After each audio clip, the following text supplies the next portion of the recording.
ang asawa kong pogi. Hi! What's up mga Max? Saan tayo pupunta ngayon, lab? SM. SM para kasi ang daming binili. So, babayaran natin yung mga credit cards mo. Pero, isa lang para hindi mo mabigla. Okay. Ano ba yung babayaran natin ngayon? Ay, yung ngayon lang. 15. Worth 15.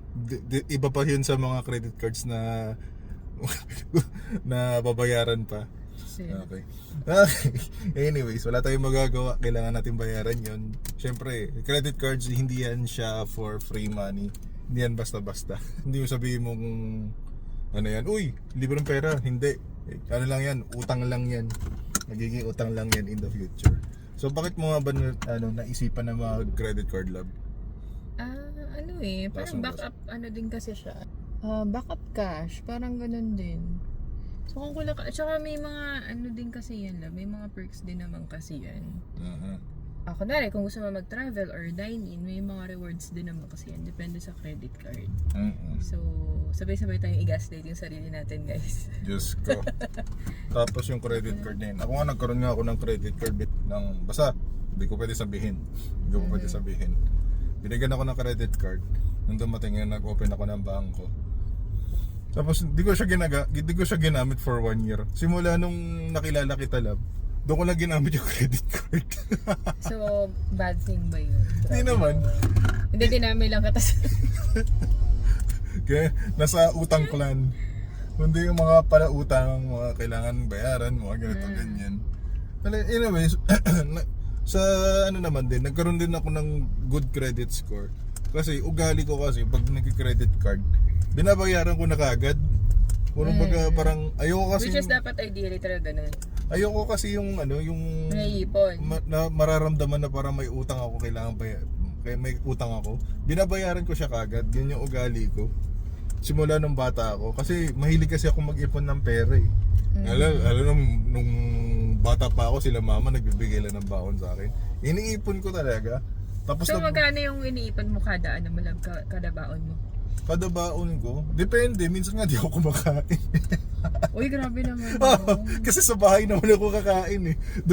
Ano ka nun? Elementary? Elementary. Basta nagsimula ako nagkaroon ng ng baon na binibigay ni mama na pera. Tapos, ang malupit pa nun, parang dati, binibigyan niya ako ng pera nun, weekly. Good for 1 week na yon. So, kakasyahin ko yun, babudgeting nun. Doon ako natuto kung paano mag-budget. Okay. So, binudget mo kung magkano lang yung dapat magalaw. Tapos kasi yung natira kasi doon, pwede pang food trip. Yung natira doon, pwede pang pang laro. Siyempre uso dati yung mga priorities ka din eh. Siyempre uso dati yung mga computer rent, mga computer shop dati ng mga Dota, Counter Strike, Ragnarok, yan. Kung sino man yung mga 90s babies dyan, panigurado alam niyo yung pakiramdam nung na naglalaro ng mga ganun. Let's go. Tapos, sa'yo, lab, yung sa credit card experience mo, bakit nga ba hindi mo babayaran agad? Ewan ko, feeling ko kulang yung sahod. Hindi, kulang talaga yung sahod, guys. Charot. Siguro, depende rin sa pagbabudget din. Kaya kailangan natin ayusin ang pag-budget mo. Kaya nga, ngayon, ang priority is mabayaran mo na yung mga utang na yan. Kasi so far kasi, siyempre, ang hirap din kasi mag-ipon. Alam mo na mayroon kang binabayaran pa yan pag hindi pa nabayaran. So, hindi, ang naman, love, hindi naman ako nagpapalya every month. I mean, nababayaran ko naman. Siguro kasi, din talaga, parang mas mataas yung expenses compare sa sahod. Ayun. So, kaya siya parang, every time na, kunwari, mabayaran mo siya every month, technically, magagamit mo din siya eh. Kasi kulang ka ng cash. So, parang, cycle, parang, okay. So, parang hindi ko rin naman nababayaran talaga totally. Parang revolving cash mo siya. Parang ganun. So, ano ang plano muna natin? Kailangan mabayaran mo na yung utang na yan. Kaya sa ngayon, syempre, nagbabayad pa tayo ng mga bills natin. At the same time, syempre, kailangan bayaran kagad yung mga utang na yan. Kasi in the future, ang sakit sa bulsa niyan. So, makikita niyo na guys, papunta na kami sa SM Mega Mall. A few minutes later. Init ng parking, Siyempre, lagi mainit dito. Maraming sasakyan. Nasa Pilipinas tayo. Ayan. Init. Ang dami.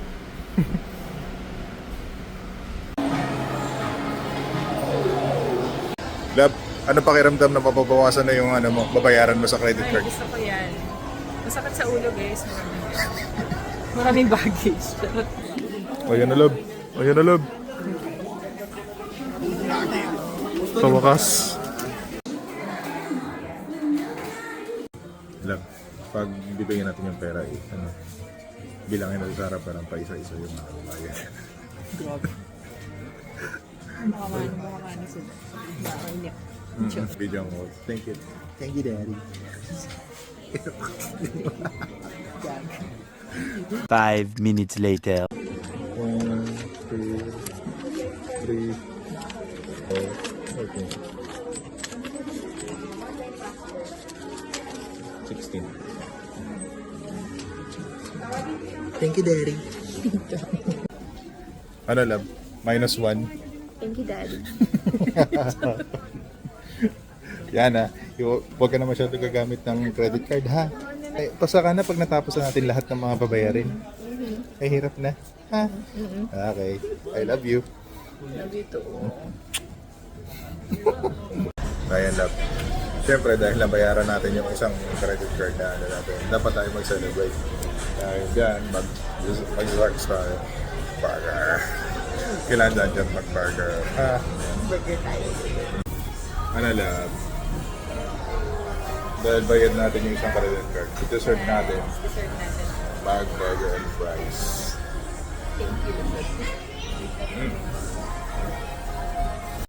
Ako kasi nag-vlog eh. Saan ba tayo?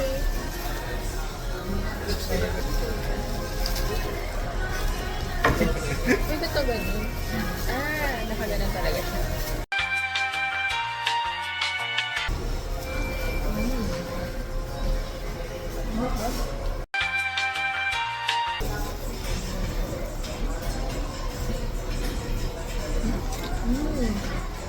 Good.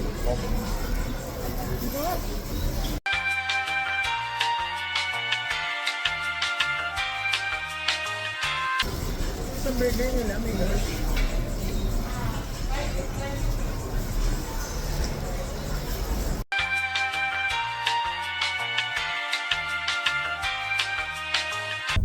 So far, love na busog ka. Yes, ang sarap ng pagkain. First time mo sa Sark's Burger. Oo, akala ko kasi hindi. Magulat ka na lang, man. Masakit na yung batok mo. Hina-high blood ka na pala. Uy, hindi yung pinili ko naman, yung parang sakto lang yung ano. Anda mo na ba yung amlodipine mo? Nakainom ako kanina umaga. Yan, sakto. Pwede pa. Kaya siguro okay pa naman ako. Oo, para feeling ko mamaya, para may hihilo ko eh. Buti na Oo, lang. mag-jogging pa naman tayo. Okay. Buti lang makapag-jogging naman tayo. Grabe, init pa rin. Ano ba yan? Ano malabo? Okay na yan, kaysa namang Bye ulan. guys!